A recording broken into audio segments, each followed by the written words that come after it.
നമസ്കാരം. ശിവരാത്രി ദിനം രാത്രി ഞങ്ങളുടെ നാട്ടിൽ ഒരു അപകടമുണ്ടായി.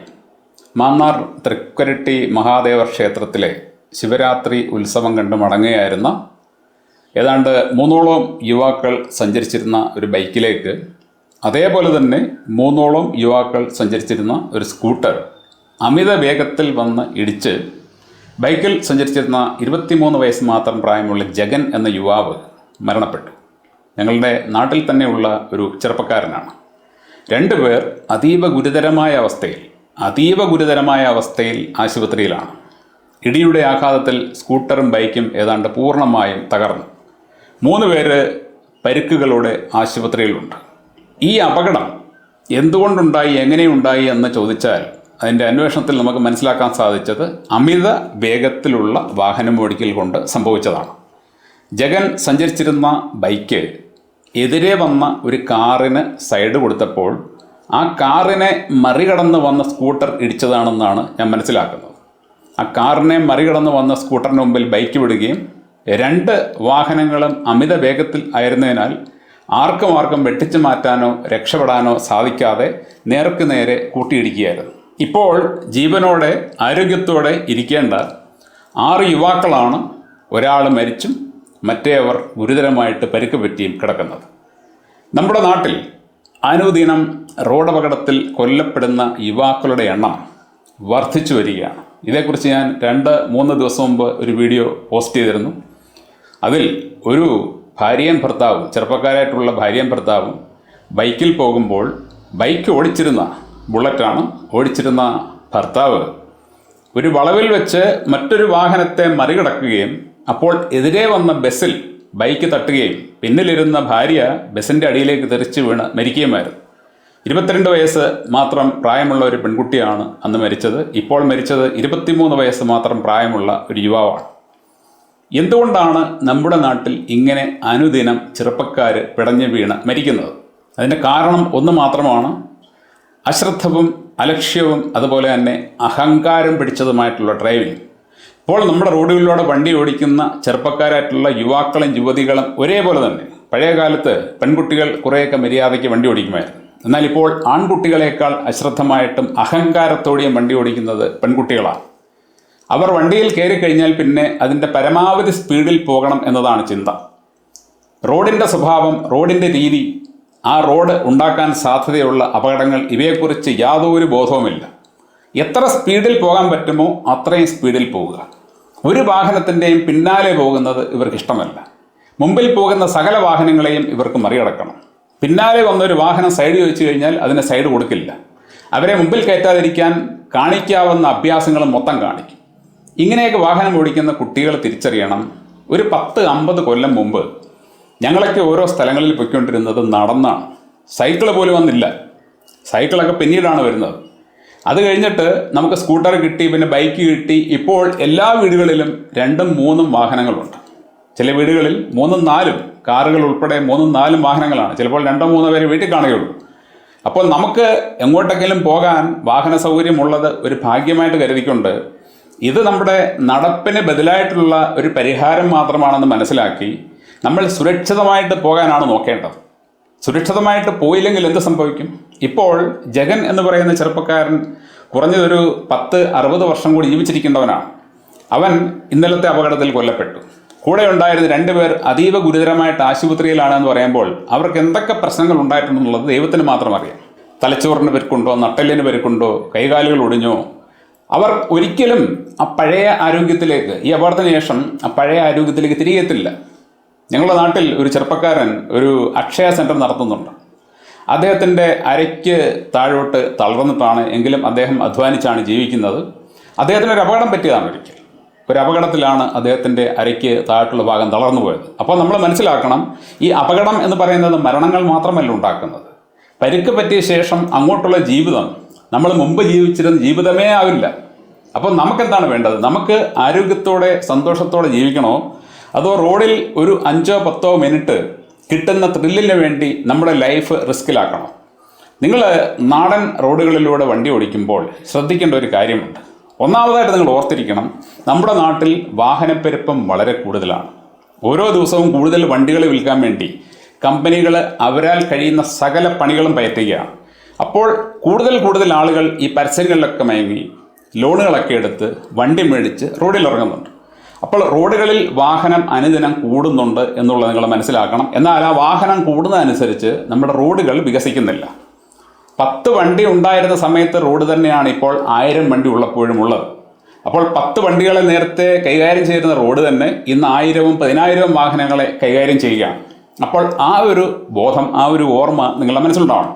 രണ്ടാമത്, നമുക്ക് എങ്ങനെയാണ് ഈ നാട്ടുവഴികളിൽ അപകടങ്ങൾ ഉണ്ടാകുന്നത്?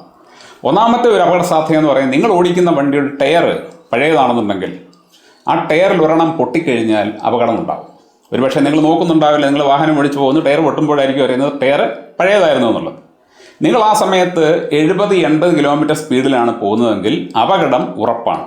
ഗുരുതരമായിട്ട് തന്നെ പരിക്ക് പറ്റാം, ചിലപ്പോൾ മരണം വരെയും സംഭവിക്കാം. നേരെ മറിച്ച് നിങ്ങളൊരു 40-50 കിലോമീറ്റർ സ്പീഡിലാണ് പോകുന്നതെങ്കിൽ ടയർ പൊട്ടിയാലും ശരി, നിങ്ങൾക്ക് അപകടം ഉണ്ടാവില്ല.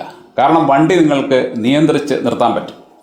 അതേപോലെ തന്നെ നിങ്ങൾ ഒരു നാട്ടു റോഡിലൂടെ വാഹനം ഓടിക്കുമ്പോൾ നിങ്ങളൊരു 60-70 കിലോമീറ്റർ സ്പീഡിൽ ഒരു വളവ് തിരിഞ്ഞ് പോവുകയാണ്. ആ വളവ് തിരിഞ്ഞ് നിങ്ങൾ പോകുമ്പോൾ എതിരെ ഒരു വാഹനം വരികയും ആ വാഹനത്തെ മറികടന്ന് മറ്റൊരു വാഹനം വരികയും ചെയ്തു കഴിഞ്ഞാൽ നിങ്ങൾ എങ്ങനെ രക്ഷപ്പെടും? ആലോചിച്ച് നോക്കണം. നമ്മുടെ നാട്ടിൽ പല വിഡ്ഢികളും മുമ്പിൽ പോകുന്ന വാഹനത്തെ എപ്പോഴും മറികടക്കാൻ ശ്രമിക്കുന്നവരാണ്. വളവ് വരുമ്പോൾ പോലും അവരെ വളവിന് മറ്റേ വാഹനം വേഗത കുറയ്ക്കുമ്പോൾ ഇവിടിട്ടവൻ്റെ മുമ്പിൽ കയറാമെന്ന് പറഞ്ഞ് കയറുകയും നേരെ ചെന്ന് വല്ല വണ്ടികളുടെ മുമ്പിൽ പെടുകയും ചെയ്യും. അത്തരത്തിൽ അപകടത്തിൽപ്പെട്ട് മരണപ്പെടുന്ന നിരവധി പേരുണ്ട്. അപ്പോൾ നമ്മൾ ആ സമയത്ത് ഒരു സാധാരണ സ്പീഡിലാണ് വളവ് തിരിയുന്നതെങ്കിൽ, നമ്മളൊരു 30-40 കിലോമീറ്റർ സ്പീഡിലാണ് വളവ് തിരിയുന്നതെങ്കിൽ എതിരെ ഒരു വാഹനം വേഗത്തിൽ വന്നാൽ പോലും നമുക്ക് നമ്മുടെ വാഹനം നിയന്ത്രിച്ച് രക്ഷപ്പെടാൻ പറ്റും. നേരെ മറിച്ച് നമ്മളും വേഗത്തിലാണ്, അവരും വേഗത്തിലാണെങ്കിൽ അവിടെ ആർക്കും ഒന്നും ചെയ്യാൻ പറ്റില്ല, അപകടം ഉറപ്പാണ്. അതേപോലെ തന്നെ നമ്മുടെ നാട്ടിൽ ഞാൻ കണ്ടിട്ടുള്ള ഒരു പ്രശ്നമാണ് ഇട റോഡുകളിൽ നിന്നും വളരെ അശ്രദ്ധമായിട്ട് റോഡിലേക്ക് കയറുക. അപ്പോൾ നമ്മൾ നേരെയുള്ള റോഡിൽ കൂടി വണ്ടി ഓടിച്ച് പോവുകയാണ്. നമ്മളെ സംബന്ധിച്ച് നമ്മൾ നേരെ വണ്ടി ഓടിച്ച് പോകുന്നത്, നമ്മൾ സേഫായിട്ടാണ് പോകുന്നത്, കുഴപ്പമൊന്നുമില്ല. പക്ഷേ നമ്മൾ വേഗത്തിലാണ്. നമ്മളൊരു 70-80 കിലോമീറ്റർ സ്പീഡിലാണ് ബുള്ളറ്റിലോ അല്ലെങ്കിൽ ഒരു സ്കൂട്ടറിലോ വെച്ച് കത്തിച്ച് പോകുന്നത്. അങ്ങനെ പോകുന്ന സമയത്ത് തലയ്ക്ക് വെളിവില്ലാത്ത ഒരു സ്ത്രീയോ ഒരു പുരുഷനോ ഒരു ഇട റോഡിൽ നിന്നും പെട്ടെന്ന് ഈ റോഡിലേക്ക് സ്കൂട്ടറുമായിട്ട് ഇറങ്ങിയാൽ അല്ലെങ്കിൽ ബൈക്കുമായിട്ട് ഇറങ്ങിയാൽ എന്ത് സംഭവിക്കും? വണ്ടി കൂട്ടിയിടിച്ച് ഒരു പക്ഷേ 2 പേരും ആകാശത്തോളം തെറിച്ചു പോയെന്നിരിക്കും. അപ്പോൾ നമ്മുടെ നാട്ടുവഴികളുടെ ഇങ്ങനെയുള്ള അപകട സാധ്യത കണക്കിലെടുത്ത് നമ്മളെപ്പോഴും ഉറപ്പിക്കണം, നമ്മൾ 40 അല്ലെങ്കിൽ 50 കിലോമീറ്റർ സ്പീഡിനപ്പുറത്തേക്ക് ഈ നാട്ടു റോഡുകളിൽ പോകുന്നില്ല എന്നുള്ളത്. അതേപോലെ തന്നെ നിങ്ങൾക്കറിയാം, നമ്മൾ നേരെ പോകുന്ന സമയത്ത് തന്നെ നമ്മുടെ നാട്ടിലെ ഏതെങ്കിലും ഒരു റോഡിൽ നമുക്ക് 1 കിലോമീറ്റർ ദൂരം പോലും നേരെ കാണാൻ പറ്റില്ല. കാര്യം അതുപോലെ വളഞ്ഞു കിടക്കുന്ന റോഡുകളാണ്. അപ്പം നിങ്ങൾ പോകുമ്പോൾ നിങ്ങൾക്കെതിരെ ഒരു കാറ് വരുന്നു അല്ലെങ്കിൽ ഒരു ലോറി വരുന്നു, നിങ്ങൾക്ക് അതിൻ്റെ പിൻഭാഗം കാണാൻ പറ്റുന്നില്ല.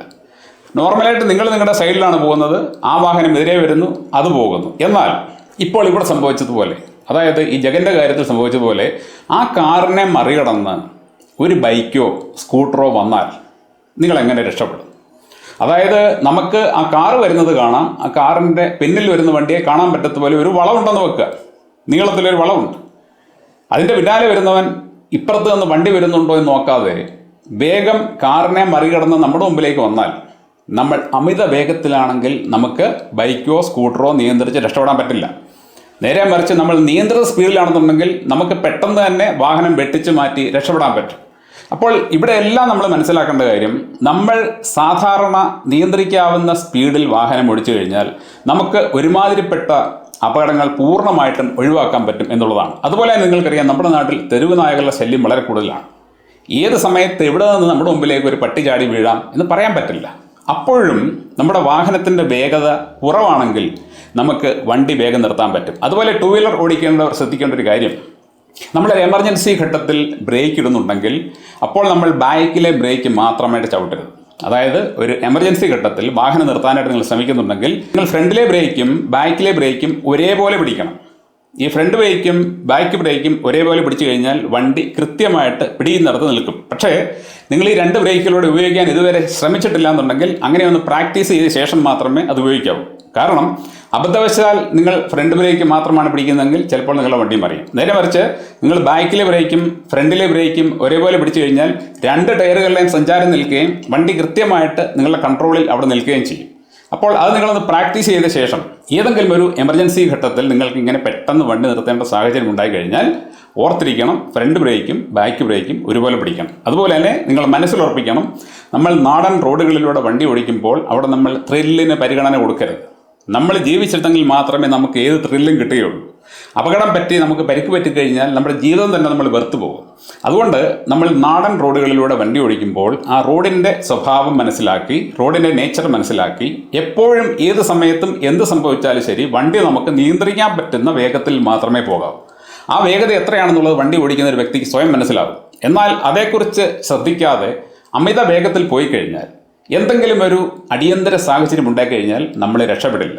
നിങ്ങളൊരു 6 വരി പാതയിൽ വണ്ടി ഓടിക്കുമ്പോൾ ഉപയോഗിക്കുന്ന സ്പീഡ് ഒരിക്കലും നാടൻ റോഡുകളിൽ പരീക്ഷിക്കരുത്, സ്റ്റേറ്റ് ഹൈവേകളിൽ പോലും പരീക്ഷിക്കരുത്. ഓരോരോ റോഡിൻ്റെ സ്വഭാവം അനുസരിച്ച്, ഓരോരോ റോഡിൻ്റെ രീതി അനുസരിച്ച് വണ്ടി ഓടിക്കാൻ നമ്മൾ പഠിക്കണം. ഇത് അറിയാൻ വയ്യാത്തതാണ് നമ്മുടെ നാട്ടിലെ ചെറുപ്പക്കാർക്ക് ദുരന്തമുണ്ടാകുന്നതിൻ്റെ കാരണം. നിങ്ങൾ മനസ്സിലാക്കണം, സ്പീഡ് ത്രിൽസ് ബട്ട് കിൽസ്.